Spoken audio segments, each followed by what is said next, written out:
So for me, having an inclusive workplace is important because in all other aspects of my life, I am open about my identity, and so I don't really want to have to come into a workplace and spend 7.5 hours of my day feeling like I've gone backwards and that I have to hide part of who I am in case it has negative consequences. Everyone's a person and everyone deserves equal respect and treatment. It's so important to me to know that I can come into work and be my true self and be accepted completely unconditionally. And I take a lot of pride knowing that all of my friends and family and colleagues and everybody who accesses WA AIDS Council services can feel the same. So for me, the reason why I need an inclusive workplace is one, because look at me, this doesn't blend into the corporate world very well. And two is because I was closeted all throughout high school, so I don't want to go back to being in a place like that again. So I think for me, an inclusive workplace is around respecting some of the hardships that people have been going through, and then enabling them to be themselves. That can work towards strengthening the cultural diversity that occurs in the workplace. In turn, that can promote really strong relationships between work colleagues, as well as for the clientele that the company is working with as well. When LGBTI people feel valued and respected at school, they're more likely to have better health and wellbeing outcomes, as well as it increases productivity. Sometimes it's easier for us to only speak to people who are like us. Yes. And it's about including everybody and making sure that everybody has a voice. So as a whole organisation, I think people should get behind days like Wear It Purple or Pride, and then on a day-to-day colleague level, I think don't assume the gender of someone's partner until they have told you. My other tip would be language. I think it's an incredibly powerful tool around inclusion. Often it reflects our unconscious bias, so it is a tough one to work hard with.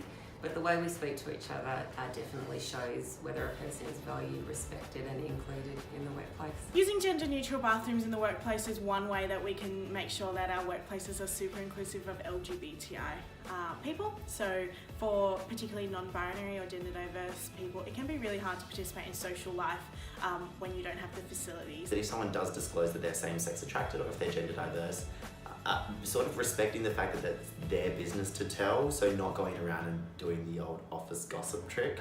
We've removed sex or gender from our form and have given the option for volunteers to opt to put in which pronouns they prefer to use, because that's the thing that we really need to communicate with them effectively. Visible signs of support and allyship can go a long way, so this can be as simple as displaying the rainbow flag or other LGBTI flags in the workplace. Can be a really key part of allowing all employees to feel comfortable to express their true self. My top tip for promoting an inclusive workplace would be as simple as always making sure that you've always got your own pronouns visible, if that's on a name badge or on an email sign-off. I've just found that this allows me to be really formal with what my own pronouns are and how I'm most comfortable being addressed, but it also lets other people start conversations with me and really talk about the importance of pronouns.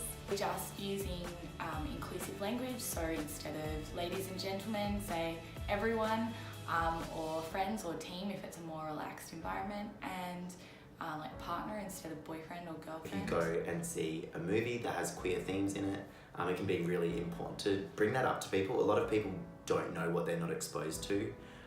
So I think sort of having open and frank conversations around, if you've got a friend that's LGBTIQ or if you've got a friend that's gender diverse, it sort of normalises it to people that may not have contact with people that are queer. My top tip is to, if you're going to ask questions, make sure you ask questions that come from a good place. It has to have good intentions. I think at a level of respect and acceptance too. So I think it's about, not necessarily, that the tip would be respect and accept people's differences. Irrespective of where they come from, where they are, Exactly. sexuality, gender, A religion. little mantra I like to say to myself is diversity is what comes through the door and inclusion is what we do with it.